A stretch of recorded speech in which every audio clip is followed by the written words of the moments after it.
इसी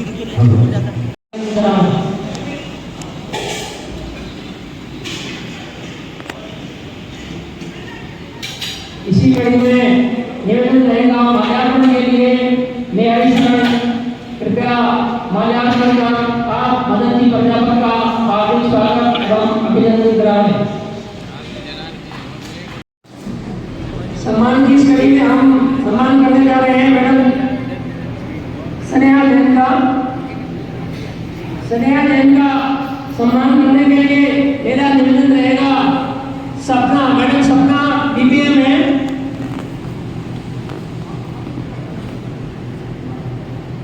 आप सब मैडम का हार्दिक स्वागत है एवं अभिनंदन कराएं।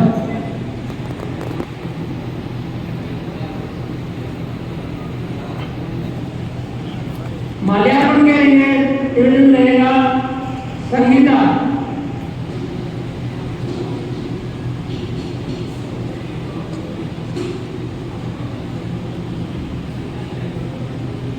स्मृति स्नेह प्रदान करने के लिए मेरा निवेदन रहेगा श्रीमती टीचर देवी, कृपया पधारें और सभी अतिथियों को ज्ञापन प्रदान किया जाएगा और श्रीमान हरिराम जी द्वारा सभी अतिथियों को ज्ञापन प्रदान किया जा रहा है।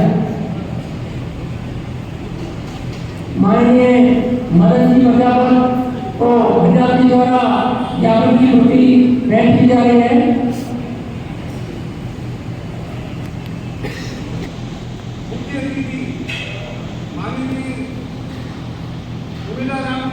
जो कि राष्ट्र में प्रदान कर रही है, कार्यक्रम की अध्यक्षता कर रहे हैं माननीय प्रदेश में लगातार होते रहे और आज इस मौके पे बनाए हुए समस्त सम्मानित मंच हमारे टीडीएस टीडीएम साथी और तालुका के गणमान्य मेहमान माताएं बहनें सभी का हार्दिक अभिनंदन एवं स्वागत है। मैं इस शाखा का प्रतिवेदन प्रस्तुत करने जा रहा हूँ, कृपया ध्यान दें। अखिल भारतीय ग्रामीण डाक सेवक संघ जिला शाखा बाड़मेर का 7वां वार्षिक अधिवेशन उद्योग शक्ति तालुका के मासी समाज भवन में आज दिनांक 5 अक्टूबर 2025 को आयोजित हो रहा है। इस अवसर पर मैं यूनियन द्वारा जारी किया गया प्रतिवेदन प्रस्तुत कर रहा हूँ, जो इस प्रकार है। सन 2005 साथियों से पहले यह संगठन अलग से कार्यरत नहीं था, जो हमारी की शाखाएं थी उनके साथ में सम्मिलित था और उसके साथ में ही कार्यरत था। सन 2005 में साथी हरियाणा के अथक प्रयासों से इस शाखा की शुरुआत की गई थी। सन 2005 से पहले बाड़मेर जिले में ग्रामीण डाक सेवकों की यूनियन नहीं थी। तब साथी हरियाणा किशोर ने मेहनत करते हुए बाड़मेर प्रधान डाकघर के प्रांगण में 25 नवंबर 2005 को संगठन का गठन कराया, जिसमें साथी केशव सिंह जालीपा अध्यक्ष, हरिराम किशोर सचिव, मोहम्मद जाट कोषाध्यक्ष चुने गए। यूनियन का गठन होने के पश्चात यूनियन के पदाधिकारियों ने तब से लेकर आज तक रात दिन कड़ी मेहनत करते हुए खूब पसीना बहाते हुए ग्रामीण डाक सेवकों के साथ हो रहे अन्याय को न्याय में बदलते हुए कड़ा परिश्रम किया। संदर्भ में भले ही भारत सरकार जीपीएस को कम वेतन दे रही है, लेकिन अपने हाथ से जो कुछ कर सकते हैं उसी के तहत सेवानिवृत्त होने वाले जीपीएस के लिए सेवानिवृत्ति का कार्यक्रम रखते हुए उनका मनोबल बढ़ाने तथा उनका जो भी सेवानिवृत्ति लाभ समय पर दिलाते हुए ऐतिहासिक कार्य किए गए। इसी कड़ी में आज पूरे देश में सेवानिवृत्त कार्यक्रमों की शुरुआत हो चुकी है। अधिकारियों द्वारा रोके गए वेतन को समय पर दिलाते हुए उनके हर प्रकार के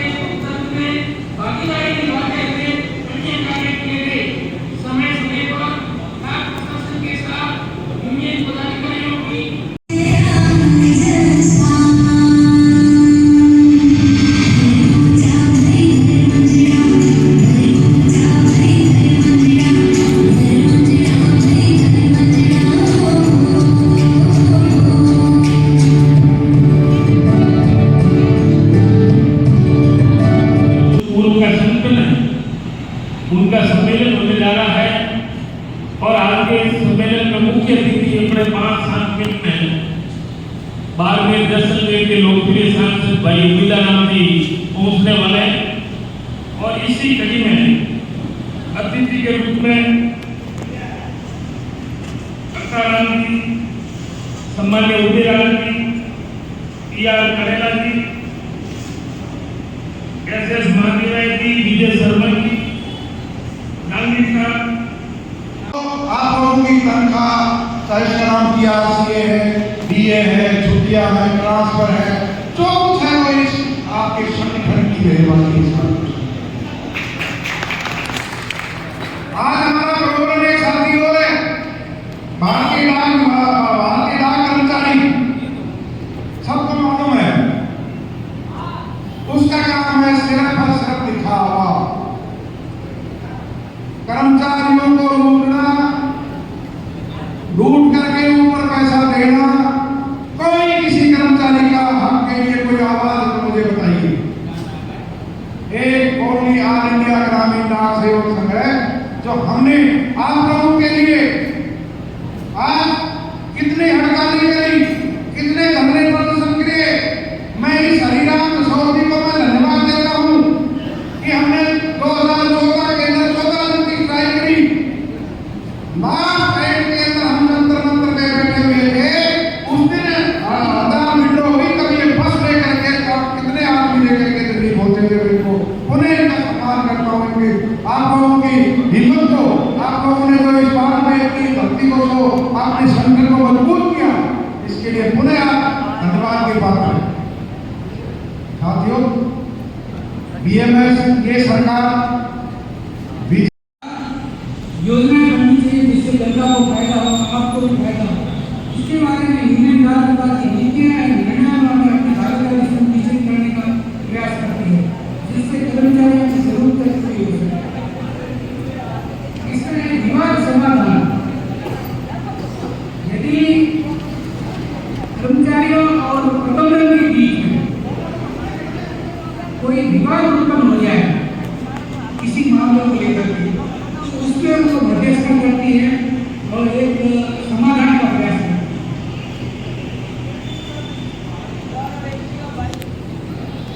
भाइयों, ये तो मैं आता है भूमिका, मेरा जो संबंध बाड़मेर से है ये गृह जिले के रूप में हालांकि नहीं है, लेकिन सर्विस के मामले में मेरा गृह जिला ही मानता हूँ। मेरा जो अपॉइंटमेंट है जोधपुर SSP के अंदर में जोधपुर खंड के अधीन हुआ था 78 में ही बाड़मेर डिवीजन अलग बना, डिवीजन अलग बना, जिसमें बाड़मेर जिला है, फिर बाद में बाड़मेर जिला बना। तो 78 में जैसे रिक्रूटमेंट हुआ और 78 में डाक विभाग में जो कर्मचारियों की संख्या बाड़मेर डिवीजन में बहुत कम हो गई। इसके क्लियरिकल सेक्टर में क्योंकि जो यहाँ पर काम कर रहे थे, जोधपुर डिवीजन के काम कर रहे थे, जोधपुर वाले तो बाड़मेर डिवीजन में स्टेटस यूनियन कहती है। तो जोधपुर में जो भी जूनियर वो इधर ट्रांसफर हुए और मेरा 79 में सबसे पहली पोस्टिंग सदर RS में हुई एसटी की तरफ। तो 75 में मैंने एसटी के तौर पे काम किया और कुछ 8-10 महीने काम किया। दौरा की बातों एसटीओ थे, वो देखने पे आए, पहली बार में मेरा काम देखा, उन्होंने कहा बेटा तो यहाँ पर तो काम कर रहा है, बाद में आ जाओगे तो हम काम करते रहना। तो उन्होंने 1980 में मेरा ट्रांसफर कर दिया मंडल में, तो वहाँ पर हमने पढ़ाई की और यहीं रहते हुए 10 साल शुरुआत में 1986 तक काम किया। सेकेंड टाइम में मैंने जो यहाँ पर आकर बाड़मेर के उत्तर प्रदेश का हुआ 2006 में जब बाढ़ आई, 2006 से 2010 में काम किया। तो अधिक से आकर inspector of post office TDS के मामले में मैं ये समझता हूँ कि 80% काम आपके हो जाते हैं।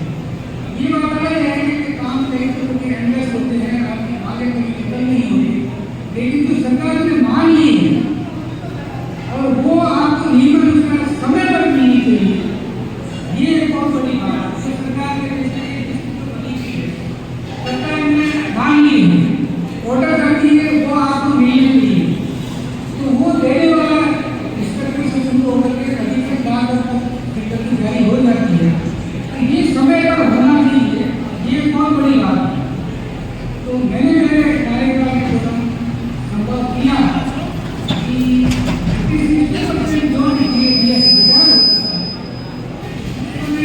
जो भी सिविल रिटायरमेंट पे ही उसको चेक नहीं किया गया। ये अनुमान हरियाणा में विशेष मैं कहता हूँ कानून को भी हमारे ये जो प्रतिशत काम करने के लिए जो रिश्ते थे वो इतने मजदूर थे कि कानून पर काम नहीं करते थे। तो जब भी रिटायर होते थे तो एक महीने पहले हमारे पास सूचना के साथ हमारा ये रिटायर हो रहा है तो एक महीने पहले 2 महीने पहले हमारा शुरू होते थे। और ये स्पेशली जो हरिराम जी को मैं धन्यवाद दूंगा कि जब भी कोई डीडीएस रिटायर होता था तो मेरे को बुलाते थे आप आइए आप ही आपसे जो मिलता है राजस्थान में इनको दुनिया में दे रखा है तो हमें उसको रिटायरमेंट के दिन देने की कोशिश की। ये नहीं कह रहा मैं सब कुछ दे दिया लेकिन वो अपने आप में उनको कर्मचारी मानते हैं। तो आपकी जो मांगे ज्ञापन में ज्यादा तो मैं नहीं कह सकता, इतना कह सकता हूँ मुझे पूरा भरोसा है कि आपकी जो धन भावना है जो ज्ञापन में वाजिब मांगे लिखी है ये अभी सम्मान्य भाई मीराराम जी आएंगे अगले सत्र में पूर्ण जोर से लोकसभा भारत की जो सबसे बड़ी 5 पंचायत है उसमें बाड़मेर बालोतरा का नाम जरूर गूंजेगा कि आपने जो ज्ञापन किया और भाई मीराराम जी के माध्यम से जो आपकी जायज तमाम मांगे वो मांगे बाड़मेर बालोतरा और ज्ञापन में जो भी आपने मांग किए मैं आपकी भावना की कदर करता हूँ और पूरा भरोसा दिलाता हूँ कि भाई मीराराम जी के माध्यम से बाड़मेर बालोतरा की मांगे गूंजेगी 100% गूंजेगी। ये मैं विश्वास करता हूँ कि कोई न कोई माध्यम कोई न कोई कड़ी क्योंकि केंद्रीय कर्मचारी संगठन आता है तो आपकी जो जायज मांग है और कामों की है कि कलयुग में संगठन में शक्ति है। संगठन और मेहनत जो आप शक्ति होकर मेहनत करें तो मेहनत करने वालों की कभी हार हो ही नहीं सकती और व्यक्ति जन्म से बड़ा नहीं होता है। जो निराश हो गया हताश हो गया घर बैठ गया तो महात्मा में कहावत है कि हिम्मत लगा हिम्मत हार हिम्मत लगा कोई मान सके नहीं और रोए कोई रोटी काफी जायज मांगे। आज लोकतंत्र में जब देश आजाद हुआ और बाबा साहब ने जो संविधान बनाया उस संविधान के मूल में अपना अधिकार है कि कोई भी कर्मचारी हो कोई भी आम आदमी भी हो चाहे संगठन हो चाहे अकेला व्यक्ति हो वो अपनी जायज मांग सरकार के सामने चाहे आंदोलन के माध्यम से हो चाहे सम्मेलन के माध्यम से हो चाहे अनशन के माध्यम से हो कई प्रकार है जो अपने सरकार से मांग कर सकते हैं और मांग करना अपना जायज हक है। या तो अपन राम से मांगते हैं या राज से मांगते हैं और देने वाला कौन है अपनी जायज मांगे और आपका पुराना संगठन है और जैसे भाई हरिराम जी और पूरी टीम जो आपके अध्यक्ष थी और पूर्ण जोर से हमेशा दिल से सहयोग करते हैं संगठन को सलाहते हैं। तो मैं ईश्वर से कामना करता हूँ कि आपका दिन दुगनी रात चौगुनी संगठन मजबूत हो। और अभी जो संचालन कर रहे थे कि जब लालू प्रसाद जी रेलवे के मिनिस्टर बने तो जो कुंडली है जो बाहर उठाने वाले मजदूर थे उनको भी परमानेंट कर्मचारी का दर्जा दिया। ये इतिहास में अपने आप में बहुत बड़ी बात है कि जिनका कोई अता पता नहीं और रेलवे में परमानेंट कर्मचारी का दर्जा देने की हिम्मत किसी ने की तो सम्मान्य लालू प्रसाद जी ने की। तो आपको कर्मचारी है सर्विस सिलेक्शन होता है विधिवत आप काम करते हैं आपका हक है और अगर उनको दर्जा गवर्नमेंट का नहीं माने तो ये एक तरफ से अन्याय है और अन्याय के खिलाफ आपकी जायज मांग लोकसभा में जरूर गूंजेगी। और हमेशा विश्वास करते हैं आपके कर्मबल धन आपके संगठन जो डीडीएस है उनके सहयोग में हमेशा हाजिर मिलेंगे और मेरे लिए जो भी संभव हो सका सरकारें आती है जाती है, ये रूटीन प्रक्रिया है। लेकिन हमें तो ये खुशी है कि हमारे मन में जो था 40 सालों से एक मांग करने वाले आज दुनिया में नहीं है, लेकिन आने वाला इतिहास याद रखेगा और हर वर्ग को फायदा हुआ जिला बनने में। जो भी एजेंसियां चाहे ब्रांडेड कपड़ा हो, कोई भी व्यापार में, तो पहले जिले हेडक्वार्टर मेडिकल हो, कोई भी, और आज बलोत्रा बेटे से उन व्यापारियों को फायदा। खिलाड़ी एक शीट 100 और सीमाना का मुकाबला होता, आज 2 जिले बनने से एक स्टेट में राज्य स्तर पर खेलने के लिए जो प्रतिभावान खिलाड़ी जाते हैं, तो आज बलोत्रा से 1000 अंदर जाएंगे, बाद में चले जाएंगे, तो 2 गुना बच्चों और खिलाड़ियों को भी अपना इसका बेनिफिट मिला। तो मुझे तो गर्व है कि आने वाला समय हम रहे नहीं रहे, लेकिन आने वाला समय याद रखेगा कि बलोत्रा जिला कब बना, किसने बनाया, किसने प्रेरणा की, वो कौन सी तारीख है, वो अपने आप इतिहास में दर्ज होगी। इससे ज्यादा मेरे जीवन में शायद एमएलए चुनाव 2000 मतों से हार गए, लेकिन हमारी जो तमन्ना थी वो पूरी हो गई। मुझे कोई गम नहीं, हमें गर्व इस बात का है, हमारी जायज मांग थी कि शिवाना का अंतिम काम, बलोत्रा कल्याणपुर का अंतिम काम 200 किलोमीटर जाना, 200 आना, और आज सिर्फ 50 किलोमीटर के दायरे में केंद्र बिंदु के रूप में बलोत्रा जिला है। चाहे इधर बागोती हो, चाहे सिंदरी हो, चाहे सीमाना हो, चाहे बालू हो, चाहे गिरा, चाहे बाईपुर हो, कोई भी 50-55 किलोमीटर से ज्यादा कोई अंतिम गांव नहीं है। इनसे ज्यादा बड़ी सुविधा क्या मिलती है? मैं तो यही कामना करता हूँ कि बाड़मेर के अलावा बलोत्रा दोनों जिलों का आपका संकल्प मजबूत हो, आपकी मनोकामना पूरी हो, आपकी भावना की कदर हो, और आपकी आवाज लोकसभा में गूंजे। इन्हीं शब्दों के साथ मैं आप सबको बहुत बहुत धन्यवाद देता हूँ। जय हिंद, जय भारत।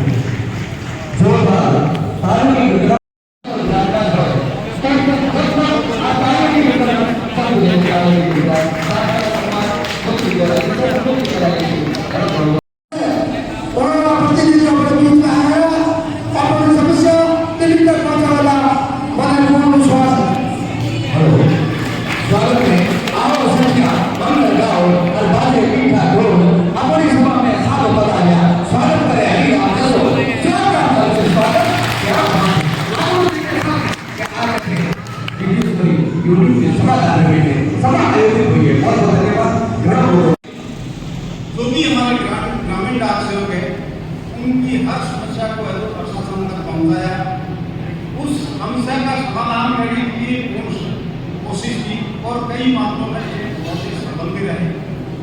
तो मैं उस विषय में नहीं जाके, और अगर आज हमारे देश में जो देश की सर्वोच्च अदालत है, संसद है, वहाँ जो हमारी आवाज पहुंचाने वाले हमारे मुख्य अतिथि बेनीवाल साहब पधारे हुए, मैं उनके ध्यान में कुछ बातें लाना चाहता हूँ कि आगामी जब भी संसद का सत्र चले, तो हमने जो ज्ञापन दिया है, उस ज्ञापन में जो बातें लिखी हुई है, उसको है तो उस संसद में हमारी मांग, हमारी बात रखने के लिए मैं उनसे निवेदन करूंगा।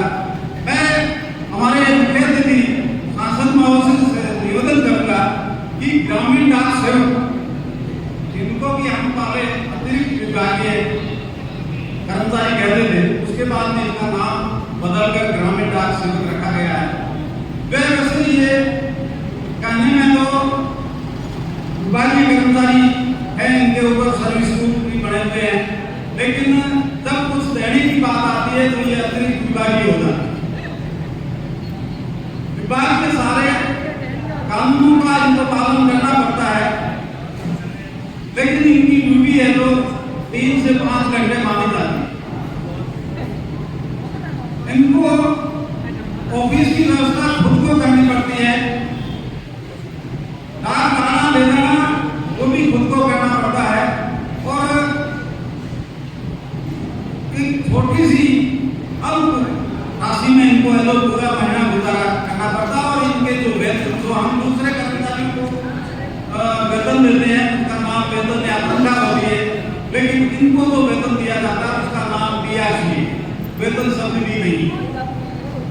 बहुत कठिन परिस्थितियों में, किसी भी बरसात हो या सर्दी हो या गर्मी हो, जन जन तक, गांव के जो एक अंतिम छोर पे बैठा हुआ व्यक्ति है उस तक भी डाक पहुंचाने का काम गवर्नमेंट की जितनी भी अल्पसंख्यक की सेवाएं हैं वो सेवाएं देने का कार्य ग्रामीण डाक सेवक द्वारा किया जाता है।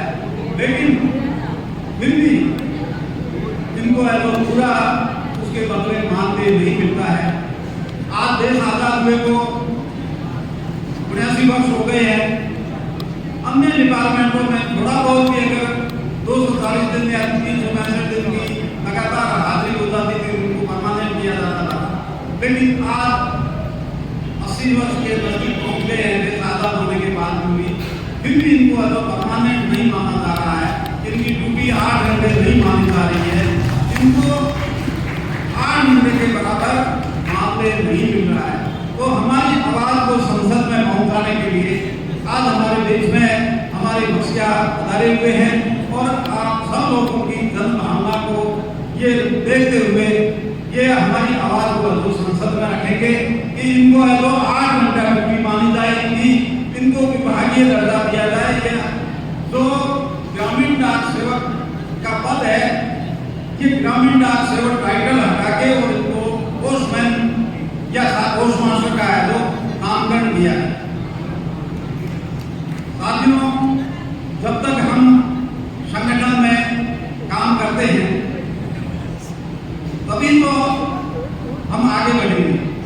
आप आज इतने लोग बता रहे हो, आप लोगों ने एक भव्य आयोजन रखा और तभी आपकी आवाज है जो हमारे सांसद महोदय तक पहुंची। तो जब तक किसी चीज को अपन आगे नहीं बढ़ेंगे, किसी के सामने नहीं रखेंगे, तब तक हमारी बात पे है जो कोई भी विचार नहीं करेंगे। तो आज आपकी बात को है जो ज्ञापन की छुट्टी दी गई है और हमारे जो दुर्गापुर शासन महोदय हैं ये पार्लियामेंट की आवाज को है जो हमेशा संसद में उठाते रहते हैं। तो मैं महाराजा से ये निवेदन करूंगा कि आप जहाँ अन्य जिलों में भी जाते हैं वहाँ भी है तो वहाँ के सांसद के द्वारा हमारी जो जायज मांगे हैं वो संसद में उठाने के लिए उनसे भी निवेदन करें ताकि हमारी आवाज संसद में गूंजे और सरकार के नाक में है जो दम करे कि भाई इन लोगों को है जो स्थायी किया जाना बहुत जरूरी है। तो यही हमारी मांग है आज के समय की और मैं निवेदन करूँ विराजमान आपके डाक विभाग के अधिकारी, पूर्व अधिकारी और सम्मानित मंच और सामने विराजमान समस्त जिले से डाक विभाग के जो ग्रामीण डाक विभाग के कर्मचारी हैं और आपके बाहर से भी मेहमान शर्मा जी का हरियाणा से आपके बीच में आए हैं, आप सभी का बहुत बहुत स्वागत। वास्तव में डाक सेवा जो पुराने समय से चलती आ रही है और जब कम्युनिकेशन के अन्य साधन नहीं थे उस समय से जब ग्रामीण डाक सेवा का बहुत ही ज़्यादा भारत के अंदर महत्व रहा है और गांव-गांव से लेकर दूर शहरों तक या विदेश तक जो डाक सेवा थी वो इस संसार का एक माध्यम था। और ये ज़्यादा पुरानी बात नहीं है। जब हम स्कूल में पढ़ते थे तब अंतर्देशीय कार्ड और पोस्ट कार्ड की बहुत बड़ी वैल्यू होती थी और जब डाकिया डाक लेके आता था तो बहुत खुशी से उनका इंतजार करते थे कि हमारा कोई दुख समाचार आए हैं, हमारा भाई जो प्रदेश में बैठा है उसका अभी 10 दिन हो गए, 15 दिन हो गए, महीना हो गया, कोई कागज नहीं आया। तो उसके इंतजार के अंदर बहुत खुशी से उनका इंतजार करते थे और वास्तव में डाक सेवा ग्रामीण भारत के अंदर बहुत ही सराहनीय कार्य करती आई है और जो आपकी मांग है वो बिल्कुल जायज मांग है क्योंकि आपका वेतन बहुत ही कम है। आज अभी बात कर रहे थे कि नरेगा के वेतन से ही आपका वेतन कम है और जब नरेगा के अंदर अप्लाई करने जाते हैं तो आपको सरकारी सेवा का हवाला देते हुए उसके अंदर भी आप काम नहीं कर सकते हो। वास्तव में ग्रामीण डाक सेवकों के साथ में लंबे समय से अन्याय होता आ रहा है और जो 5 घंटे की सेवा, 3 घंटे की सेवा जो कहते हो, वास्तव में गांव के अंदर दूर दराज जाने के अंदर जब भी डाक वितरण करने के लिए जाते हैं तो बहुत टाइम लग जाता है। और ये आपकी मांग बिल्कुल सही है कि आपको 8 घंटे 10 घंटे तक भी काम करना पड़ता है।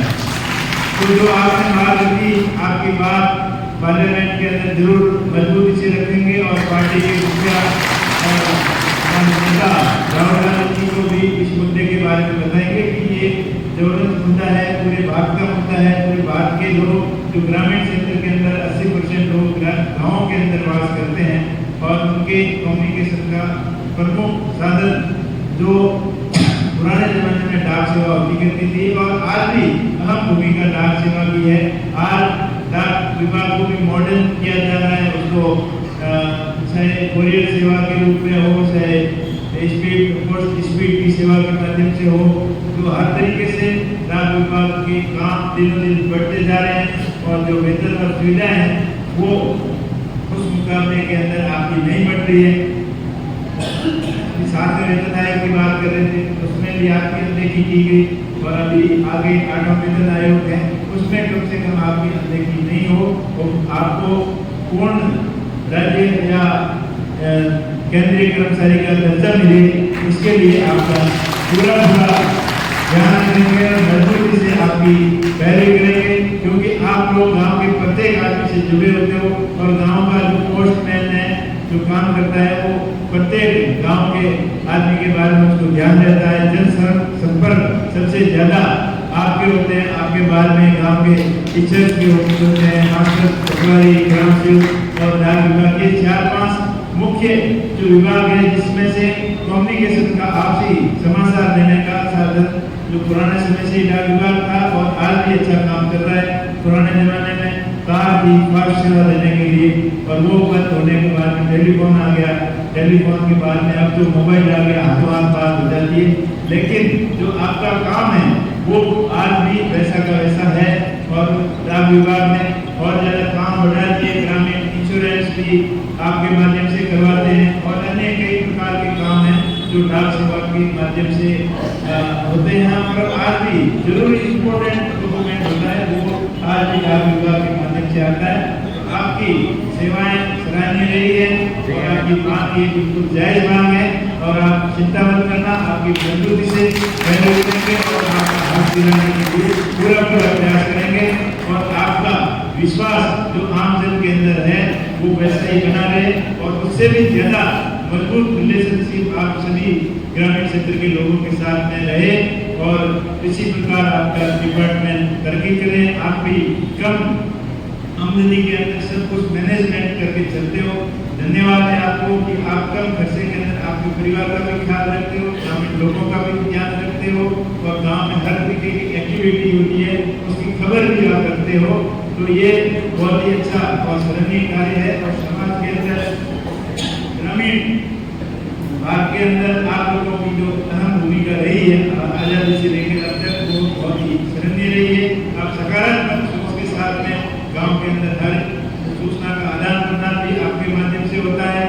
तो ये इसी प्रकार आपका चलता रहे, जो समाज के अंदर सही संस्कार और जो पॉजिटिव सोच होती है वो आपके माध्यम से उत्पन्न होती है और पीछे स्टेज से जो बात होती है उसके अंदर बात के अंदर दम होता है और वो उस बात के अंदर मजबूती होती है। तो इसी प्रकार आप जो काम कर रहे हैं वो सही तरीके से करते रहें और आपके माध्यम से समाज को संदेश देना चाहूँगा कि अपने ग्रामीण क्षेत्र के अंदर शिक्षा के क्षेत्र में हो, चाहे सामाजिक क्षेत्र में हो, चाहे संस्कार के क्षेत्र में हो, आपका मार्गदर्शन हमेशा सराहनीय रहा है। और संस्कार की बात करें तो ग्रामीण क्षेत्र के अंदर संस्कारों में भी आप पूरा ध्यान रखते हो। कोई अपने पद से भटकता है तो उसको गाइडेंस भी करते हैं और इसी प्रकार आपकी सेवाएं सराहनीय आगे बढ़ती है और मान और सम्मान के साथ में आप आगे बढ़ते हैं। इसी आशा और उम्मीद के साथ में आप सभी का बहुत बहुत आभार, धन्यवाद। आज आनंद अति बड़े बात है उपस्थित नहीं कैस तुमचा नेता भले कितनी हो पण भीड़ियों बिना भागे नहीं सदा ताले में चालो नेता को हाथों की जिंदगी में तुम्हारी बात ना हो कई एमपी बुलाए कई कोई बोला हमने आप जो गरीब जिंदाबाद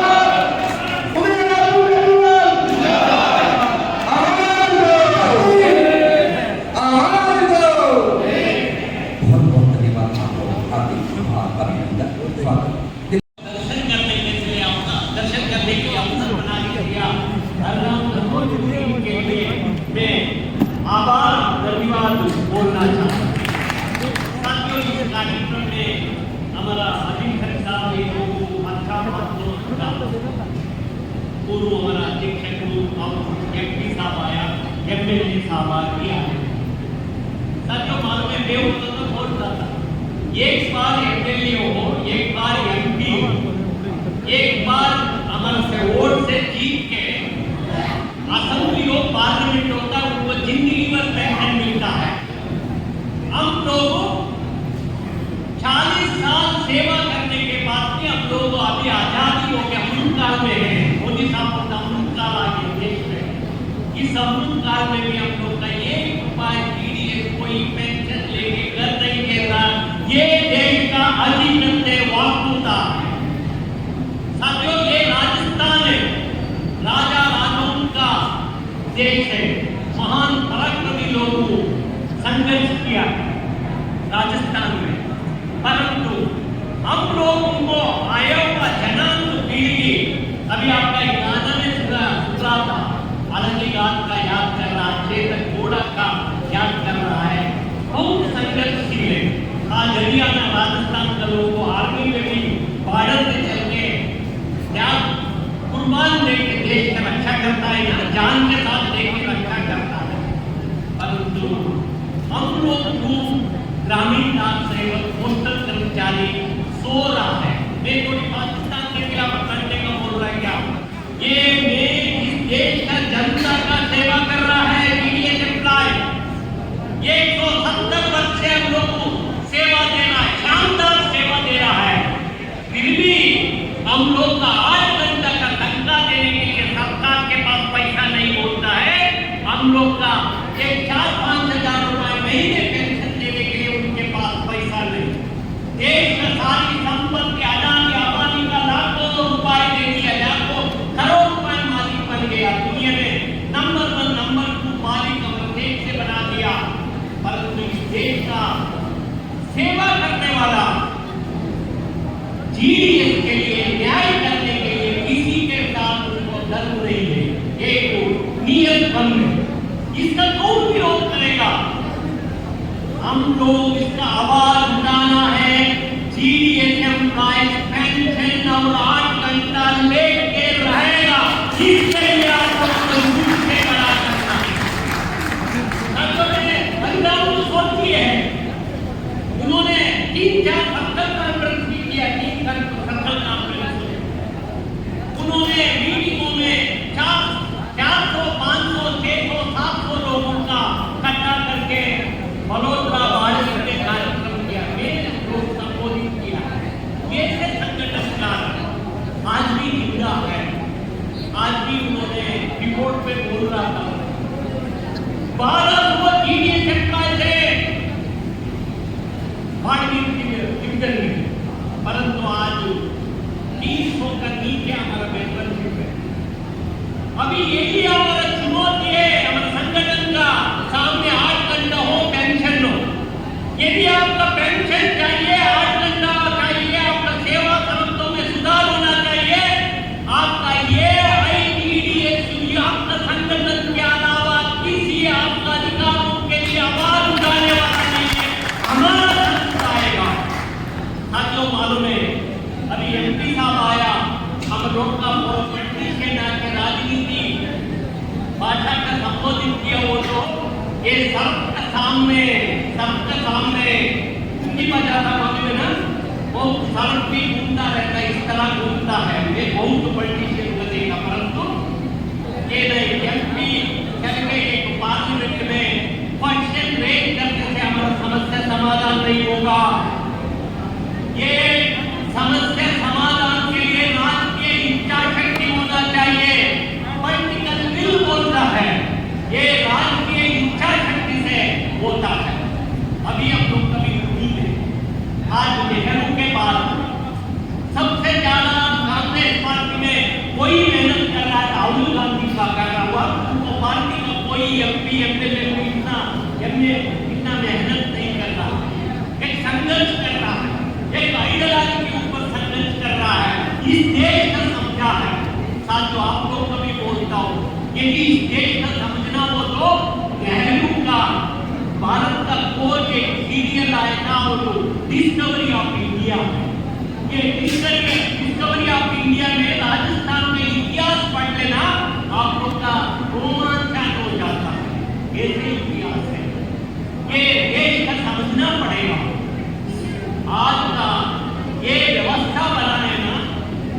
आप लोगों को मालूम है राहुल गांधी का मारा उनकी पालो देश चला। ये दुर्गति है इस देश का। कब तक ये लोग से न्याय मांगेगा? 2023 में आप लोग संघर्ष किया, 5 दिन का हड़ताल हुआ, परिणाम क्या हुआ? हमारा 3000 नया जीडीएस का डिसमिस कर दिया था। 300 लोगों का फुल टेक्निकली इंक्वायरी शुरू हुआ मेरे ऊपर भी। 50 आदमी के ऊपर एफआईआर दर्ज किया, मेरे ऊपर बैंगलोर में दर्ज किया एफआईआर। अदर में कांग्रेस गवर्नमेंट था, हम लोग सीएम के पास गया। अगली 3 महीने के अंदर ये सेंट्रल पुलिस स्टेशन का सस्पेंड कर दिया था। क्यों कैसे? और उन्होंने कर्नाटक में नहीं था, उनको कैसे आप लोग भी एफआईआर दर्ज किया करके एसआई सब इंस्पेक्टर एएसआई का बंद कर डिसमिस कर लिया। मेरा केस का 20 सर्टिफिकेट से खत्म कर लिए। सरकार चाहता था और गुजरात में आदमी 2 एफआईआर जुड़ा रखा है, कोर्ट में गया। क्या मेरे जीडीएस एम्प्लॉय के 8 घंटा का समय दो, काम करने का मौका दो, 8 घंटे का तनख्वाह दो, 1 दिन का रेगुलेट करो, जीडीएस के लिए पेंशन दो। आप एपीएस लेके आएगा, यूपीएस लेके आएगा, हम लोग का महीने का पेंशन मिलना चाहिए। उन बातों का और टारगेट है। आज ग्रुप इंश्योरेंस है, कोई आदमी मर गए वो तो 50,000 रुपए मिलता। 50,000 का आज के दिन में क्या कीमत है? एक बड़े बड़े ऑफिसर को मिले वो तो 2 करोड़ 3 करोड़ रुपए पेमेंट मिलता है। यदि जीडीएस के लिए कोई मरा हो तो उनकी पेंशन मिलता है? नहीं मिलता। इसके लिए कौन 50,000 और 1,50,000 हमने चंद्रा जी ने 5 लाख किया था, ग्रुप इंश्योरेंस का 5 लाख किया था। अभी सभी इसमें ग्रुप इंश्योरेंस का क्या मान रहा? 50 रुपए कट रहा है, 50 रुपए के लिए 500 रुपए कराओ, 50,000 का 5 लाख कर दो। कोई घटना होता आपको मालूम है सबसे ज्यादा मरने वाला जीडीएस होता, क्योंकि हमारा रिटायरमेंट एज 65 वर्ष है। 65 वर्ष में एज का कोई कारण बोल नहीं सकता, कोई अचानक बोलता है। तो हम लोगों को हमारा संगठन की तरफ से 100% डिपार्टमेंट को पेंशन तो नहीं दे रहा है। एक तो परिवार को मर गया, उनको बचने का एक काम मिले वो तो ये नहीं समझे नहीं होता। उनको सामाजिक सुरक्षा मिलना चाहिए, जिंदगी भर उनको परिवार का, आश्रितों का आर्थिक मदद करना चाहिए, पेंशन मिलना चाहिए। साथियों, आज सरकार आज का परिस्थिति में एक जुमलेबाजी सरकार कर रही है। जनवरी में दिल्ली इलेक्शन का 16 जनवरी का भारत सरकार ने अनुमति दिया तो प्रधानमंत्री मंजूरी देंगे 8 विषय का। आज अक्टूबर 5 तारीख है, अभी तक 8 विषय वेतन आयोग का इंक्लूड गठित नहीं किया। चेयरमैन बोले, मेंबर बोले, इसका हुआ नहीं। इसके साथ हमारा एक मांग है पे कमीशन में, इसके लिए हम लोग देश भर में अच्छा मात्रा में जीडीएस एम्प्लॉय को एक दिन का स्ट्राइक भी किया था। 9 सितंबर का, 9 जुलाई का एक दिन का हड़ताल किया। मैं आज का पहले भी अपना राजस्थान का सख्त नाम करके आएगा, परंतु हम लोग जितना समझा अपना मात्रा में परसेंटेज नहीं, परंतु बाकी स्टेटों में शानदार इसके ऊपर भी हमारा मांग यही था। ये आरपी वेतन आयोग के टर्म्स एंड रेफरेंस के अंदर जीडीएस एम्प्लॉय कभी इंक्लूड होना चाहिए। आज आप लोग नया लोगे, लोग पुराना लोगे। 1946 में फर्स्ट पे वेतन आयोग बनता है, आजादी का पहले तो एक टाइम में जीडी एम्प्लॉय की पहली वेतन आयोग का परव्यू में ब्रिटिश लोग इंक्लूड किया था, परंतु रिकमेंडेशन आया, आजादी आया कि सरकार के पास इसका पे कमीशन का सिफारिश का आज तक लागू नहीं किया। उन्होंने 2 रिकमेंडेशन किया था, बीडी एम्प्लॉइज के लिए ये पॉइंट सिस्टम है ना, ये अनसाइंटिफिक बोला है 1946 में। एक पॉइंट होता है ना, 10 ट्रांजेक्शन के हो तो 1 पॉइंट मिलेगा, 10 विड्रॉ के हो तो 1 पॉइंट मिलेगा, 15-20 मनीऑर्डर डेबिट के हो तो 1 पॉइंट मिलेगा। इस तरह हम लोग का वर्क टाइम फैक्टर ने किया। हमने ने बोला था नहीं ये भी सही नहीं है, आप चेंज कर दो, रेवेन्यू बेस पर लो, एक नए फैक्टर दे दो करके बोला। आज भी मानव रिटेल डिपार्टमेंट का, मैं डिपार्टमेंट में अधीक्षक साहब का नहीं बोल रही, पासी या लोग होता है पोस्टल बोर्ड में अदर में डर क्या है, डर है आज का दिन में सारे महाराज ने कई फैक्टर दे दिया, ये ब्रांच ऑफिसर्स का ये भी नियम उनका, अगली 90% लोग जीडीएस एम्प्लॉइज का वर्कलोड 8 घंटा बन जाता है, उनको सारे परमिट करना पड़ता है। इसका बचने के लिए अनसाइंटिफिक टारगेट पे काम करो। अभी आज ही हम लोग का टारगेट का बात आए हो तो जैसलमेर में इफेक्ट किया करके लेवल का एक जानकारी है कि जैसलमेर में हमारा लोग यूनियन आंदोलन नहीं किया, यूनियन नहीं किया, ये यूनियन नहीं होता, इधर हरियाणा कंट्रोल ऐसे कार्यकर्ता नहीं होता, अगर उत्पीड़न भी ज्यादा होता। इसलिए संगठन बहुत जबरदस्त है, हम लोग काम करने लगे। साथों अभी हम लोग अधीक्षक है ऊपर भी हम लोग बोलता है, कभी हमारा यूनियनों में काम मत करो करके कभी नहीं बोला। पहले 25 साल का पहले में जनरल सेक्रेटरी बन के आया, ये नहीं में postal board DEO secretary periodical meeting में हम लोग मुद्दा उठाए और बोलता था ईडी एम्प्लॉइज का बहुत लोगों का ओपनिंग का क्लोजिंग का कोई सेम बोल रहा था। आज ये बात उनका खत्म कर लिया, हम लोग कन्विंस कर लिया।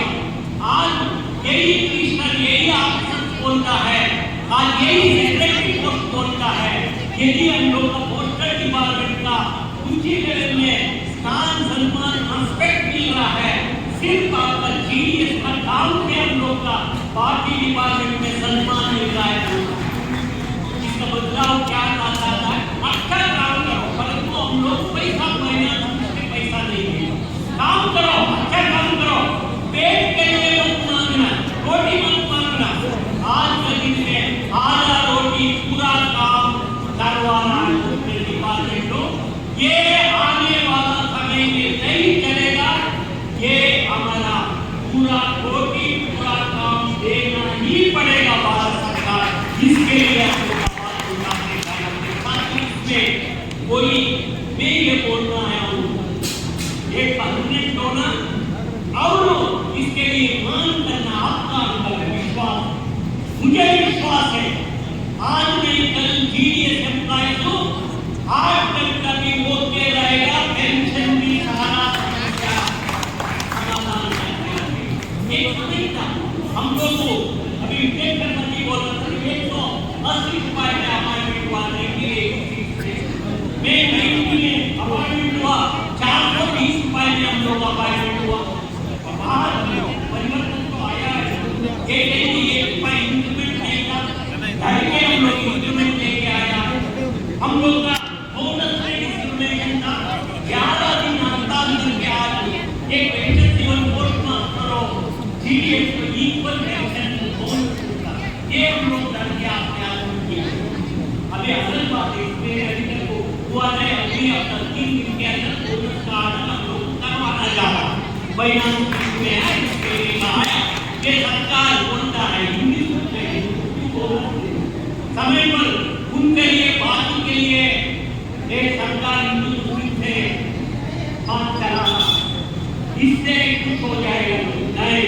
पेट का सामने कोई धर्म सामने नहीं जाता, सभी मजदूरों का पेट का धर्म है। किसी धर्म को किसी जात हो, मेरा नाम महादेव भैया मुझे पेंशन नहीं मिलेगा, रोटी नहीं मिलेगी, किस बात के लिए? एक जिंदगी का ये लड़ाई है, हमारा अधिकारों के लिए, समानता के लिए लड़ाई है। बाबा साहेब अम्बेडकर को लिखा है, देश में एक ही संविधान का लिखा है, बाप का लिखा है। ये सरकार बोलता है, एक सरकार किधर को जम्मू कश्मीर के लिए बोलता है 370,000 भाई 370,000 के ईडी नियम का हटाओ, ईडी नियम का हटाओ, सीसीए कुछ नहीं 64 डिपार्टमेंट कुछ अप्लाई करो, ईडीएस कभी से रूल से कंडीशन आप करो और आंसर आदमी टूटे करना कोई ये इसके जवाब एक डिपार्टमेंट में नहीं। मोदी पॉलिटिकल मिनिस्टर क्या बोल रहा है, नहीं हम लोग तो नहीं 64 था, इसके लिए हम लोग 2020 कर लिया, 2011 कर लिए, 2000 नाम ये चेंज करने से पेट नहीं करेगा। ये सबसे आ रहा है इंफॉर्मेशन इसमें मतलब तारतम्य को निकालने के लिए बड़ा राजकीय प्रचार शक्ति का जरूरत है। साथियों ये लड़ाई जारी रहेगी, ये लड़ाई जारी रहेगा।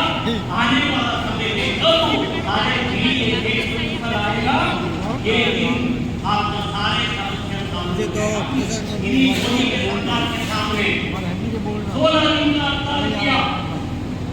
2023 में देश में कोई एक गवर्नमेंट अप्लाई नहीं किया, हमारा संगठन ने करवाया। आज परेशानी फिर भी हम लोग को 12 पर आजाद किया, आजाद नहीं किया, बेसिक किया, इंप्लीमेंट नहीं किया। अथवा हमने नहीं होता था, दो इंप्लीमेंट थे, 12 साल के लिए 2 इंप्लीमेंट, 24 साल के लिए और 2 इंप्लीमेंट, 33 साल के लिए और 2 इंप्लीमेंट मिला के डीए जाके देने के लिए बोला था। ये लोग एक इंप्लीमेंट दिया, डीए नहीं दिया, बहुत ज्यादा नहीं है। सच नहीं बात से लेके हम लोग लगातार एक कमीशन करने के लिए आवाज दी, आपकी सब कमिटियां आता है, बहुत देखी आता है, लेटर किया है 2007-8 में 56,000 ट्रांजैक्शन बंद करने के लिए रिकमेंडेशन किया था। यही नटराज मुफ्ती डीए का अदा करने के लिए रिकमेंडेशन किया था। यही नटराज मुफ्ती एक ब्लैक ये नियम आज बोल रहे थे, ईडी ब्लैक उनका बंद करने के लिए बोला था। आज का मालूम है, आज का दिन में भी देश में 3 लाख ईडीएस होना जा रहा है। हमारा कम नहीं हुआ है। हाँ, राजस्थान में कुछ कमी है, पिछली रिक्रूटमेंट में अपॉइंटमेंट नहीं हुआ। एक सीपीएम आएगा, उन्होंने राजस्थान के अंदर ज्यादा ईडी का जरूरत नहीं करके रिपोर्ट लिखा। पिछली जनवरी से शुरू हुआ रिक्रूटमेंट में राजस्थान का कोई मिला नहीं, क्योंकि मांग नहीं रखा।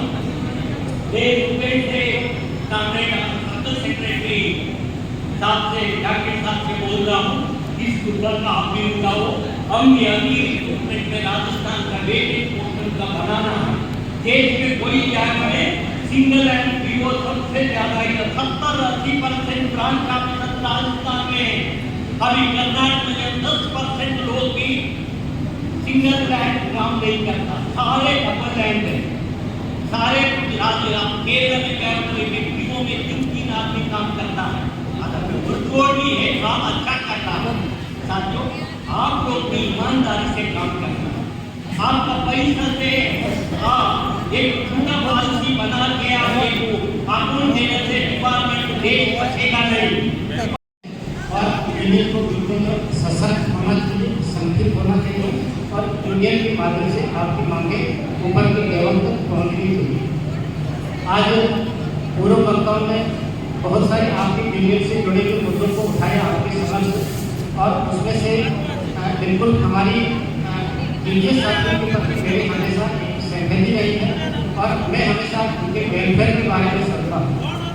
हर महीने हरिराम जी हमारे यहाँ मीटिंग करने आते हैं और उनके साथ साथ अन्य कई यूनियन साथी भी आते हैं, और हम हमेशा एक पॉजिटिव तरीके से उनके प्रति सहमति हैं। हमेशा ये कहते हैं कि जो जिला स्तर के मुद्दे बिल्कुल उसमें कोई कमी नहीं आएगी और उनको यथार्थ रूप से हम समाधान करेंगे। और ऐसे बहुत सारे मुद्दे हैं जो हमने पिछले 3 साल के कार्यकाल में समाधान किए हैं। हालांकि यूनियन के कई मुद्दे ऐसे होते हैं जो राष्ट्रीय स्तर के होते हैं, जैसे पेंशन का लाभ है या 8 घंटे कार्यावधि का लाभ है। इसके अलावा भी ऐसे बहुत सारी चीज़ें हैं जो आप लोगों के साथ बिल्कुल इसको कह सकते हैं कि अन्याय पीड़ित या पीड़ित आप महसूस कर रहे हैं तो ये बिल्कुल आपकी मांगें जायज़ है। और आज आपके लिए एक बहुत अच्छा मौका था कि माननीय सांसद महोदय भी आप पधारे थे, तो निश्चित रूप से आप सबकी तरफ से जो ज्ञापन दिया गया है उस ज्ञापन के माध्यम से उस संसद की आवाज़ उठाई गई। और अभी महादेवी जी ने बहुत अच्छा एक कहा था कि जब देश के अंदर जम्मू कश्मीर में धारा 370 की कश्मीर के लोगों के लिए धारा 370 है, बाकी लोगों के समान है, तो धारा 370 क्यों नहीं हटाई जाए। तो उस थ्योरी के आधार पर धारा 370 तो हटा दी गई, लेकिन जो कर्मचारी हैं उनमें और आप लोगों में, ईडीएस लोगों में भेदभाव आज भी बरकरार है। तो बिल्कुल बहुत अच्छा टॉपिक है कि ये भेदभाव नहीं होना चाहिए। आप लोगों की मांगे, आप लोगों को एक कर्मचारी का दर्जा होना चाहिए। और मुझे व्यक्तिगत रूप से पीड़ा होती है। अभी 30 सितंबर का ही वाक्य है। 30 सितंबर को हमारे एक रिटायर्ड हुए, 48 साल की सेवा करने के उपरांत रिटायर्ड हुए और 48 साल की सेवा करने के उपरांत उनको मात्र 15 रुपये हम सैंक्शन करते हैं। तो ये हमारे हाथ में नहीं था, गवर्नमेंट की पॉलिसी है, लेकिन एक पीड़ा होती है कि इतनी लंबी सर्विस करने के बावजूद बहुत कम बेनिफिट मिलता है। सिर्फ 2.5 लाख रुपये का बेनिफिट सबको मिले और उसके बाद वो एक मुश्त बेनिफिट होता है और आगे कोई पेंशन वगैरह कुछ भी नहीं होता है। तो ये एक प्रकार से पेंशन की मांग बिल्कुल वाजिब है। और इसके अलावा आपका 8 घंटे से लेकर अन्य जो भी कर्मचारियों को जो सुविधाएं मिलती है उन सब चीज़ों की भी आपकी मांगें वाजिब है और हम लोगों की पूरी सहमति है। और हम जिला स्तर के जो भी आपके मुद्दे हैं उनको तत्काल समाधान के लिए हमेशा रेडी रहते हैं।